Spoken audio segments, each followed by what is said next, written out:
காமராஜர் ஐயா பள்ளி குழந்தைகள்கிட்டையும் இளைஞர்கள்கிட்டையும் வெற்றிக்கான வழியாக சொல்கிறது ஒரு 3 விஷயந்தாங்க அடிக்கடி சொல்வார். காமராஜர் ஐயா ராத்திரி பகலாக கடுமையாக உழைச்சார். தன்னோட முன்னேற்றத்துக்காக இல்லை, தான் முன்னுக்கு வந்து ஒரு தலைவனானாதான் மக்களுக்கு ஏதாவது நல்லது செய்ய முடியும்னு மனசார நம்பினார். அதனால் ராத்திரி பகலாக கஷ்டப்பட்டு மாநில தலைவரானார், காங்கிரஸுக்கு தேசிய தலைவரானார், தமிழ்நாட்டோட முதலமைச்சரானார். 2 முறை பிரதமராகக்கூடிய வாய்ப்பு கிடைச்சும் தட்டி விட்டார். கிங் மேக்கராக இருந்தார். யார் பிரதமராக வரணும்னு இவர் தான் டிசைட் பண்ணார். அந்த அளவுக்கு உயர்ந்தார் தன்னோட கடுமையான உழைப்பினால். இன்னொன்று நிதானம். ரொம்ப நிதானமாக இருப்பார். எந்த ஒரு முடிவுனாலும் படபடன்னு எடுக்க மாட்டார். நிறைய பேர்கிட்ட ஒப்பீனியன் கேட்பார். சின்ன பசங்கள்லேருந்து வயசானவங்கள்லேருந்து இளைஞர்கள்லேருந்து தன்னோட சக ஊழியர்கள்கிட்ட இருந்து எல்லா ஐடியாவும் கேட்பார்.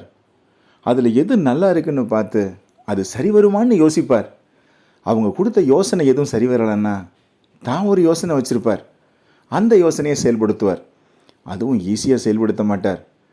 அதை ப்ராக்டிக்கலாக ஒரு வரைபடம் மாதிரி உருவாக்கி எத்தனை நாளில் முடிக்கணும், எத்தனை பேர் வேணும், என்னென்ன செய்யணும், யாரை இதுக்கு தலைமையை நியமிக்கலாம், எத்தனை நாளைக்குள்ளே வேலையை முடித்து மக்களுக்கு பயன்பாட்டுக்கு கொண்டு வர முடியும், அதை ரொம்ப அழகாக மானிட்டர் பண்ணார். 3வது விஷயம், தவறுகளை தவிர்த்தார். ஒரு நாள் ஃபுல்லாக நடந்த அந்த நாளை பற்றி யோசிப்பார்.